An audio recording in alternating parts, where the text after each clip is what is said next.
តើអ្នកទាំងអស់គ្នាចេះគូររូបដែរឬទេ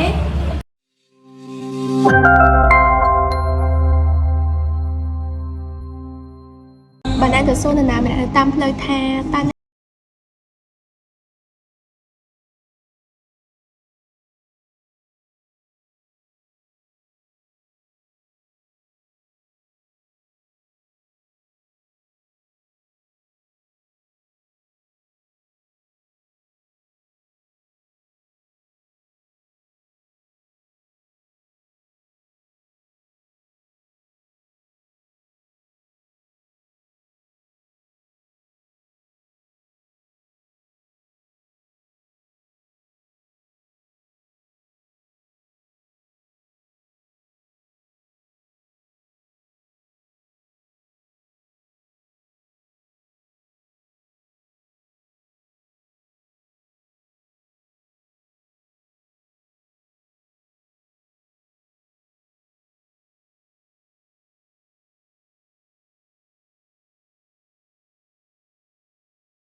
ឬក៏ជំនាញនៃការងារទី2 leadership skill គឺជាជំនាញនៃភាពជាអ្នកដឹកនាំហើយនិងទី3 life skill គឺជាបំណិនជីវិតឬក៏ជំនាញក្នុងការរស់នៅជាដើមអញ្ចឹង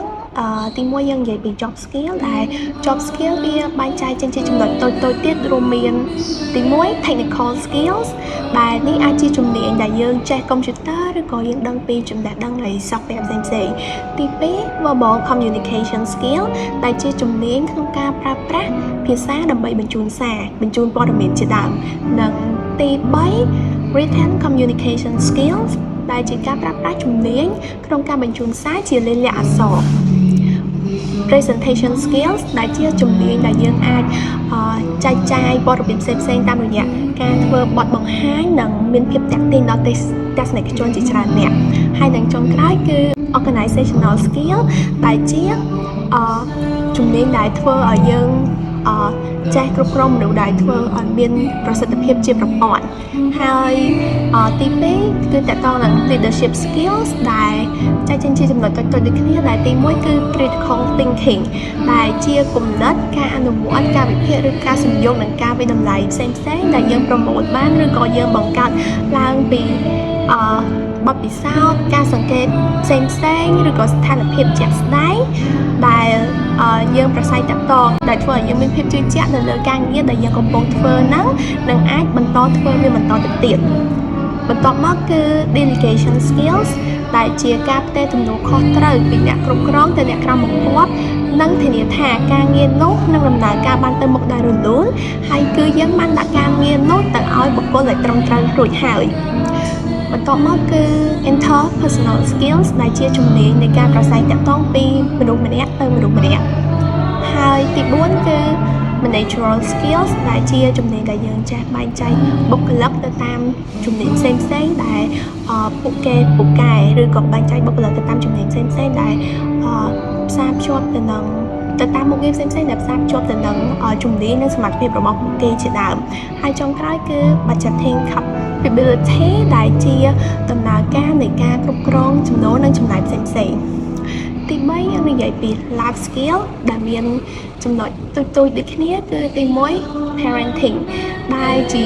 បទពិសោធន៍និងចំណេះដឹងដើម្បីក្លាយជាឪពុកម្ដាយម្នាក់ដ៏ល្អក្នុងការបីបាច់ចិញ្ចឹមមើលថែកូនជាដើមទី2គឺ empathy ដែលជាសមត្ថភាពនៃការយល់ចិត្តការចេះស្គាល់សម្គាល់អារម្មណ៍របស់មនុស្សនិងចេះចែករំលែកទស្សនៈខ្លួនជាមួយនឹងអ្នកដទៃបន្ទាប់មកគឺ motivation ដែលជាជំនាញដែលយើងចេះលើកទឹកចិត្តដល់ខ្លួនឯងនិងអ្នកដទៃដើម្បីសម្រេចនៅលទ្ធផលដែលយើងចង់បានទី4គឺ stress management ដែលជាជំនាញដែលយើងដឹងពីអ្វីដែលជាកត្តាជំរុញនិងប្រើប្រាស់តិចនិចផ្សេងៗដូចជាការធ្វើសមាធិការគ្រប់គ្រងពេលវេលានិងការគ្រប់គ្រងភាព stress ឬភាពស្មុគស្មាញរបស់យើងមិនឲ្យចូលមកប៉ះពាល់ទៅដល់គោលដៅយើងជាដើមទី4គឺ home organization ដែលជាការដឹងពីរបៀបមើលថែរក្សាផ្ទះក៏វាជាជំនាញមួយដែរហើយចុងក្រោយគឺ life organization ដែលជាជំនាញដែលយើងយល់ពីរបៀបនៃការប្រើប្រាស់ពេលវេលាធម៌ពលកម្លាំងសមត្ថភាពផ្លូវកាយនិងផ្លូវចិត្តដើម្បីឲ្យមានប្រសិទ្ធភាពនិងសម្រេចនៅទិសដៅដែលយើងចង់បានចឹងយើងបានដឹងរួចមកហើយពីអ្វីទៅដែលជាជំនាញចឹងឥឡូវយើងចូលមកដល់ថាតើអ្វីទៅជាសមត្ថភាពម្ដងចឹងសមត្ថភាពត្រូវបានគេចាត់ទុកជាទូទៅថាវាជាទេពកោសល្យឬក៏ជាជំនាញពិសេសក្នុងការធ្វើអ្វីមួយនៅពេលដែលនរណាម្នាក់មានសមត្ថភាពធ្វើអ្វីដែលអស្ចារ្យមួយយើងតែងតែឮគេនិយាយថាពួកគេមានសមត្ថភាពពីធម្មជាតិជាធម្មតាសមត្ថភាពគឺជាអ្វីដែលយើងគ្រប់គ្នាមានតាំងពីពេលយើងកើតមកម្ល៉េះឬក៏យើងអាចទទួលបានពីសែនផងដែរដែលវាគឺជាលទ្ធភាពដែលមនុស្សអាចធ្វើអ្វីមួយបានយើងអាចនិយាយបានថាសមត្ថភាពមានទំនោរមកពីលក្ខណៈពីកំណើតដែលមនុស្សម្នាក់ៗមានឬទទួលបានដោយគ្មានការណែនាំបង្ហាត់បង្រៀនជាផ្លូវការឡើយទាំងនេះរួមបញ្ចូលទាំងទេពកោសល្យនិងភាពវៃឆ្លាតហើយយើងក៏ពិបាកធ្វើការបង្រៀនឬតេស្តឬក៏បានប្រមាណពីសមត្ថភាពជាជាងជំនាញដែរ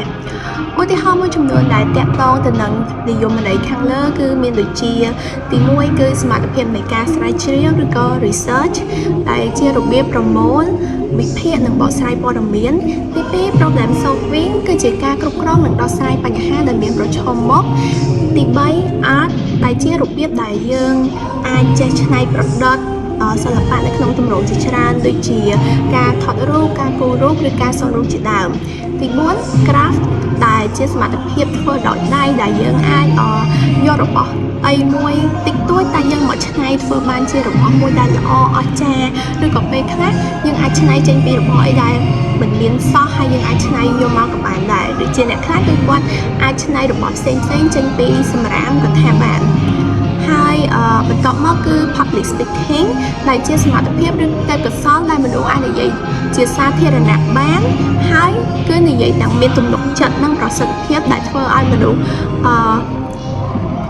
តាក់ទាញចង់ស្ដាប់អីអញ្ចឹងដែលសមត្ថភាពហ្នឹងគឺមនុស្សមួយចំនួនគឺគាត់មានតាំងពីកំណើតមកម្ល៉េះហើយទីចុងក្រោយនោះគឺ negotiation ដែលជាការចេះប្រស័យតាក់ទងរវាងភាគីពីរដែលមានទស្សនៈខុសគ្នាគឺគេនិយាយយ៉ាងម៉េចឲ្យភាគីទាំងពីរហ្នឹងគឺបង្កើតបាននូវទស្សនៈរួមមួយអញ្ចឹងឥឡូវយើងដឹងរួចមកហើយអំពីអ្វីទៅជាជំនាញនិងអ្វីទៅជាសមត្ថភាពអញ្ចឹងឥឡូវយើង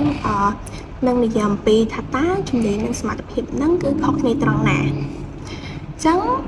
ពាក្យជំនាញនិងសមត្ថភាពគឺត្រូវ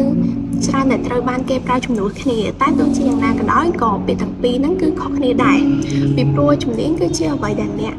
រៀនហើយអាចអភិវឌ្ឍនិងប្រើប្រាស់បានប៉ុន្តែបើយើងនិយាយពីសមត្ថភាពវិញគឺជាការដែលមនុស្សមានអ្វីមួយពីកំណើតប៉ុន្តែពិបាកក្នុងការអភិវឌ្ឍ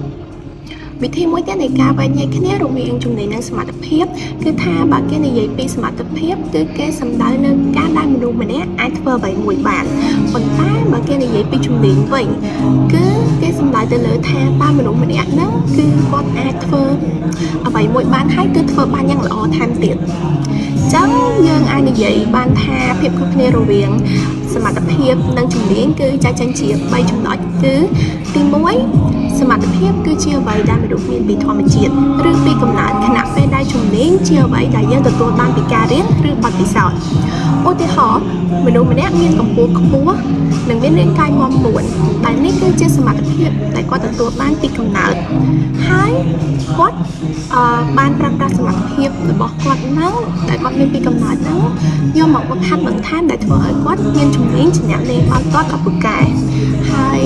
ទី2គឺគេនិយាយថាសមត្ថភាពត្រូវបានកំណត់ជាលទ្ធភាពក្នុងការធ្វើអ្វីមួយខណៈពេលដែលជំនាញត្រូវបានកំណត់ថាជាលទ្ធភាពក្នុងការធ្វើអ្វីមួយបានយ៉ាងល្អឬពូកែឧទាហរណ៍មនុស្សយើងទាំងអស់គ្នាគឺសិស្សអ្នកទាំងអស់ហើយគឺមានសមត្ថភាពក្នុងការរត់ប៉ុន្តែមានតែមនុស្សមួយចំនួនប៉ុណ្ណោះដែលគាត់មានជំនាញក្នុងការរត់ហើយគឺគាត់រត់ឲ្យបានលឿនហើយគាត់ចេះទុកដង្ហើមរបស់គាត់កំសូវហត់ហើយគឺគាត់អាចរត់បានចម្ងាយឆ្ងាយជាងអ្នកដទៃថែមទៀតទី3គឺសមត្ថភាពសំដៅទៅលើលទ្ធភាពរបស់មនុស្សដែលអាចធ្វើអ្វីមួយបានខណៈពេលដែលជំនាញសំដៅទៅលើលទ្ធភាពរបស់បុគ្គលម្នាក់ដែលគាត់ទទួលបាននិងអាចធ្វើអ្វីមួយបានយ៉ាងល្អហើយប្លែកពីមនុស្សដទៃដែលគេមិនងាយមានទៀតឧទាហរណ៍បើសិនជាមនុស្សម្នាក់គាត់ជាវិចិត្រករដ៏ចំណានម្នាក់ហើយប៉ុន្តែបន្ទាប់ពីគាត់បានអនុវត្តនៅសិល្បៈរបស់គាត់ក្នុងទម្រង់ជាក់លាក់ណាមួយដដែលម្ដងហើយម្ដងទៀតនោះគាត់នឹងទទួលបានលទ្ធផលដែលវាលើសពីសមត្ថភាពធម្មជាតិរបស់គាត់ទៅទៀតដែលសមត្ថភាពដែលគាត់មានស្រាប់គឺគាត់ចេះគូហើយដល់ពេលគាត់បង្ហាត់បន្ថែមទៀតគឺវាមានលើសពីសមត្ថភាពដែលគាត់មានស្រាប់នឹងទៅទៀតតែនេះហើយដែលយើងហៅថាជំនាញអញ្ចឹងយើងបានដឹងហើយថាតើសមត្ថភាពនិងជំនាញហ្នឹងវាខុសគ្នាត្រង់ណាយើងបានបញ្យល់បកស្រាយហើយអញ្ចឹងឥឡូវហ្នឹងយើងចូលដល់ប្រធានបទរបស់យើងចំមែនតើហើយគឺនិយាយថាតើជំនាញនិងសមត្ថភាពហ្នឹងមួយណាសំខាន់ជាងចឹងយើងដឹងមកហើយថាជំនាញជាការប្រើប្រាស់ចំណេះដឹងនិងសមត្ថភាពរបស់បុគ្គលប្រកបដោយភាពវៃឆ្លាតនិងមានប្រសិទ្ធភាពក្នុងការអនុវត្តចឹងទៅហើយសមត្ថភាពគឺជាបុគ្គលិកលក្ខណៈឬទេពកោសល្យដែលមនុស្សមាន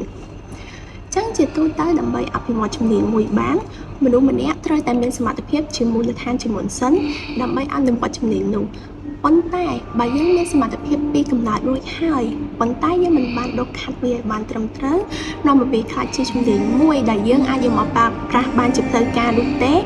នោះយើងក៏មុខជានឹងជួបនឹងបញ្ហាដែរ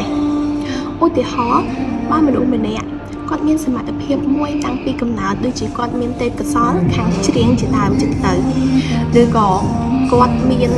សមត្ថភាពខាងច្រៀងដូចជាគាត់មានសម្លេងផ្អែមស្ទន់គួរឲ្យតាក់ទាញគួរឲ្យចង់ស្ដាប់ចឹងទៅ